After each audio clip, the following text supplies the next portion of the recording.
Saudara-saudari seiman dalam Kristus Tuhan, kita bertemu kali ini untuk mengenangkan buah ketidakadilan.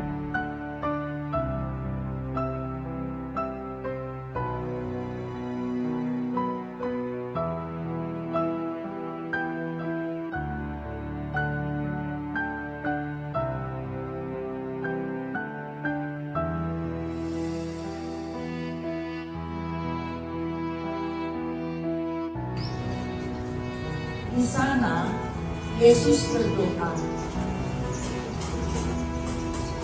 "Ya Bapakku, jikalau Engkau mau, ambillah cawan ini daripadaku, tetapi bukanlah kehendakku, melainkan kehendak-Mu lah yang terjadi." Saat itu,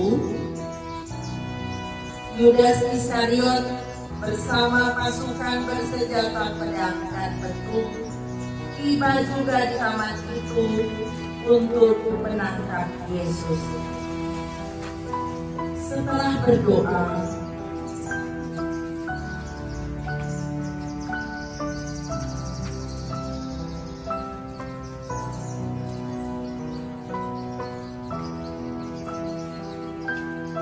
Yesus maju menghadapi pasukan bersenjata dan bertanya, "Siapakah yang kamu cari?" "Yesus dari Nazaret." "Nah, aku yang kamu cari, biarkan mereka ini pergi." Kemudian Yesus menyerahkan diri kepada pasukan untuk ditangkap dan digiring ke hadapan imam besar, dan namun kudengar pula teriakan mereka, "Suaramu makin lama makin lemah, dan kau kalah nak. Kau jatuhkan hukuman itu padamu. Aku menyaksikan semuanya dari balik pepohonan di halaman pengadilanmu." Kudengar teriakanmu begitu lantang. Namun, kudengar pula teriakan mereka, "Suaramu makin lama makin lemah, dan kau kalah nak. Kau jatuhkan hukuman itu kepada dia yang kau tahu tak bersalah. Mulai saat ini belajarlah, bukan hanya membasuh tangan. Pilatus, basuhlah hatimu nak, agar kau selalu terbantu memilih dengan tepat walau risiko menanti."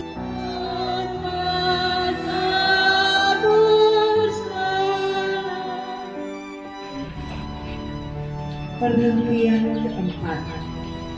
Aku bertatapan dengan anakku. Kami bersembah sujud bersyukur kepadamu Kristus dan memuji Engkau dari luka-luka yang memenuhi wajah.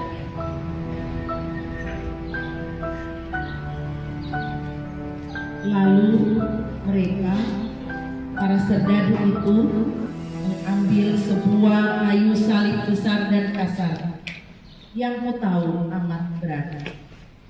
Mereka meletakkan salib itu ke pundak Yesus. Ia menerima beban itu dengan pasrah pada kehendak Bapanya. Salib besar yang nyasar itu membuktikan ucapan Simeon di bait Allah 33 tahun yang lalu. Mencaci dan menghujatkan, "Dia harus mati! Dia harus mati!" Mereka memandangnya sebagai penjahat besar yang begitu hina. Padahal ku tahu kesalahan dan kedurhakaan mereka lah yang menyeretnya di bawah salib itu. Dia jatuh, teriakku tercahaya. Para serdadu bengis dan kejam itu malah menghujaninya dengan ujaran kotor dan pukulan kejam. Akankah dia menyerah dalam perjalanan yang belum usai ini? Tidak. Ia bangun dan tegak kembali. Ia pun berjalan lagi, memanggul salibnya walau tertatih-tatih. Orang banyak itu menertawakan kejatuhannya. Orang banyak yang selalu menikmati kejatuhan mereka dalam ketamakan dan keserakahan, dalam ketidakpedulian dan cinta diri, dalam kebencian dan balas dendam. Aku kasihan sekali pada mereka. Andai mereka mengerti, jauh lebih baik menyerahkan diri sendiri agar bangkit dan berdiri kembali daripada menyerahkan yang jatuh dan tersungkur justru karena memanggul liku-liku kehidupan mereka yang diselubungi pekatnya, gelapnya, nyaris tanpa.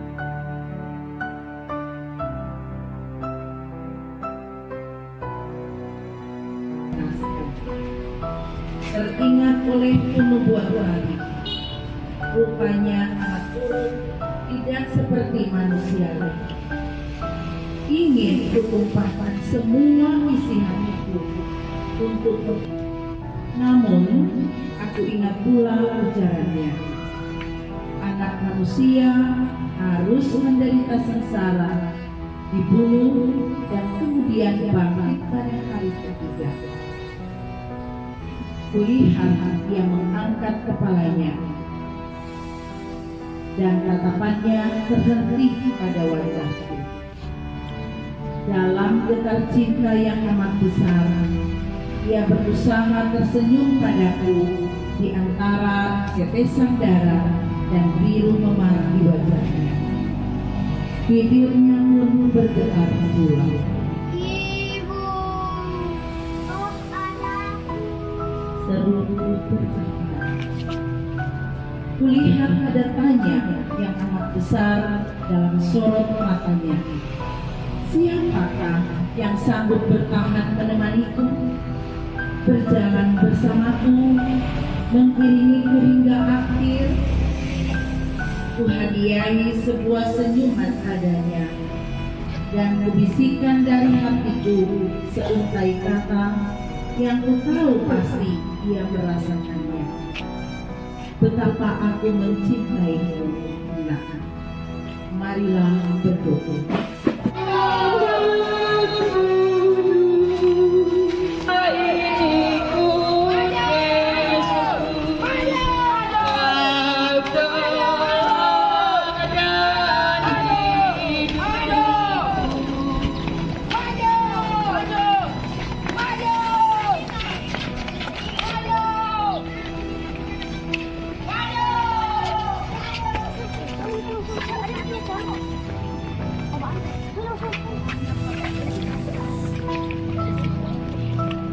Detik demi detik berlalu, terasa begitu lama bagiku. Kulihat para serdadu itu mulai cemas. Tiba-tiba mereka menarik seorang lelaki, Simon dari Kirene, yang baru pulang dari ladang. Mereka memindahkan salib itu ke pundak Simon.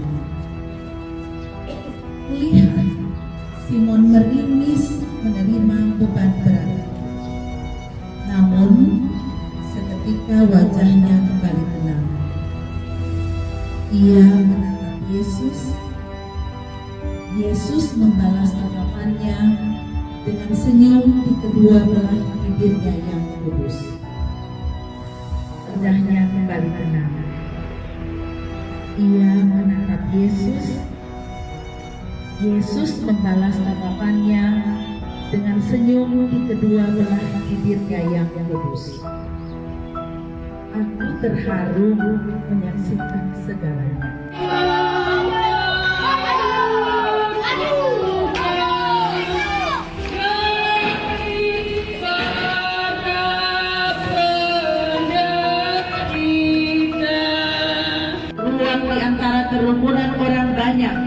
bahkan menyimpangkan barisan serdadu yang mengawal Yesus.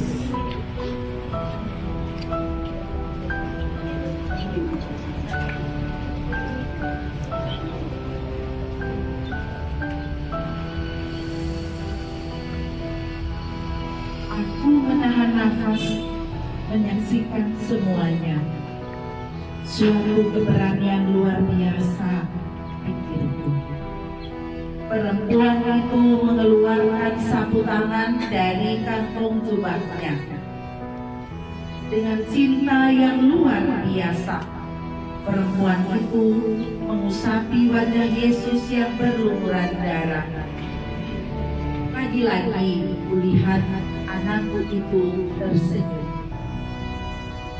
Perempuan itu pun tersenyum dalam derayan air mata dan isak tangisnya. Aku nikah mengembangkan sapu tangannya yang kini secara sangat ajaib dihiasi gambar wajah kudus Yesus. Kembali hatiku mekar. Kusaksikan lagi cinta yang berkah indah dari sebuah hati benih, hati seorang perempuan.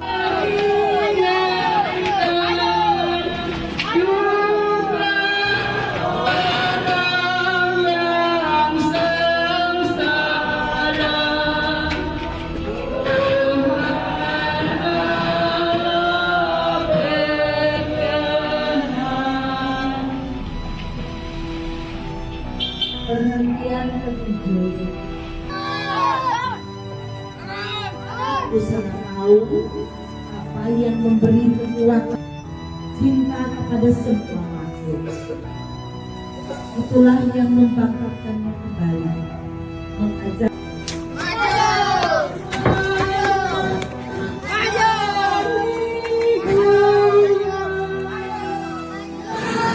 haru dan terisak. Di antara mereka melangkah beberapa wanita yang menangisi dia, menyeka wajah dan mata dengan kain penutup kepala, menyesali semua yang terjadi atas dirinya. Kulihat Yesus berhenti sejenak dari derap langkahnya, menoleh dan memandang wanita-wanita itu, lalu berbicara. Hai wanita-wanita Yerusalem, jangan tangis kamu sudah menjadi Dalam raut wajah penuh kasih, Yesus anakku mengajak mereka menangisi diri, menangisi putera dan puterinya, menangisi bangsa mereka yang terbelenggu dalam kegelapan, bangsa yang bahkan mencengkeram kebenaran dengan menghukum orang yang tak bersalah, bangsa yang akan menderita akibat kesalahan dan dosa-dosa mereka akibat kedegilan hati mereka. Marilah berdoa.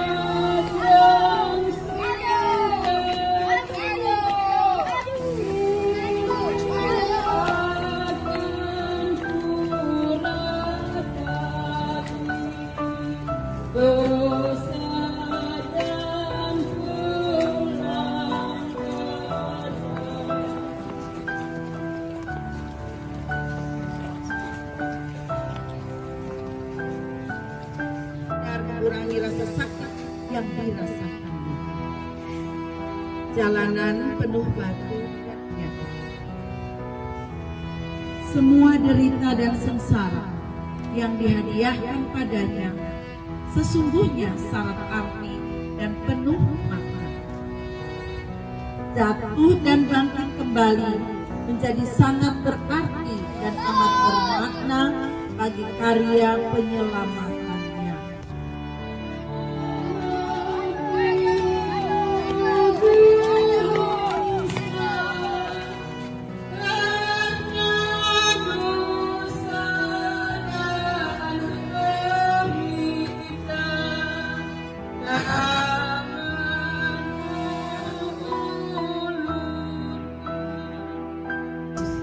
yang dengan pasrah cinta mengiringi putraku, yang dengan hati remuk redam berjalan bersama sang putra. Mereka dengan bengis melucuti pakaiannya, menanggalkan helai demi helai kain dari tubuhnya. Mereka menelanjanginya di depan umum, di hadapan orang banyak. Terbersit tanya dalam hati, masihkah mereka punya hati? Mereka melucuti pakaiannya dengan dendam dan iri hati yang bertahta di hati mereka. Mereka menanggalkan semua kain yang membalut tubuhnya dengan kesombongan dan kesombongan mereka yang tiada taranya. Dan pemujaan akan kenikmatan dunia. Dan mereka masih sanggup menertawakan, mengejek, dan mencaci dan memaki dia yang telanjang karena mereka. Masihkah mereka punya hati? Marilah berdoa.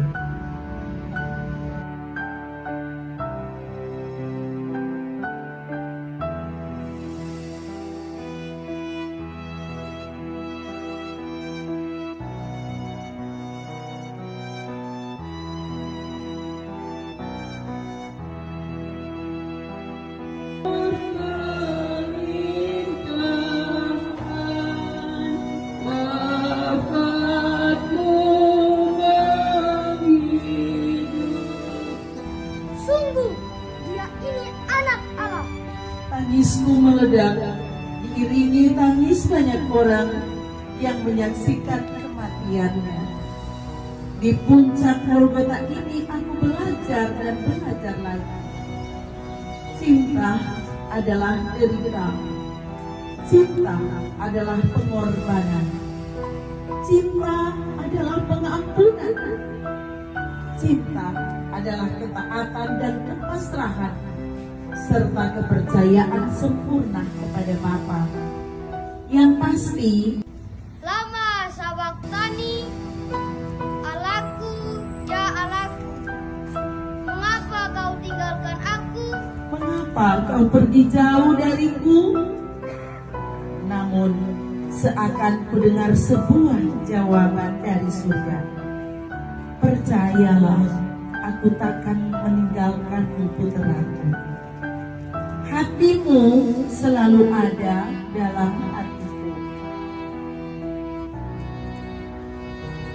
Ku dengar lagi, ia menyerahkan rohnya dalam ketaatan yang sempurna kepada Bapa. Bapa, ke dalam tanganmu, kuserahkan nyawaku.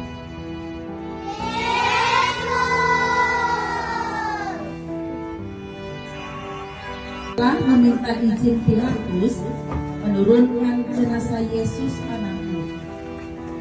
Yusuf, seorang yang tulus hati dan penuh cinta kepada Yesus itu, meletakkannya di pangkuanku. Kupandangi wajah kudus itu, penuh cinta dan berlayang air mata.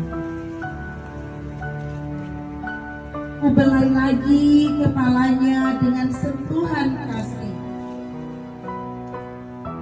Dari hatiku yang terluka, namun tetap terbuka, merendah dan mekarkan kehendak Bapa. Perjalanan salib,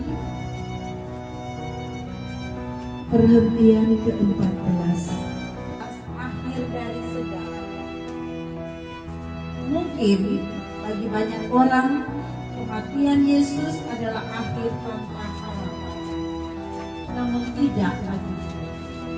Bila benih itu mati di dalam tanah, dia takkan pernah tumbuh dan berkembang.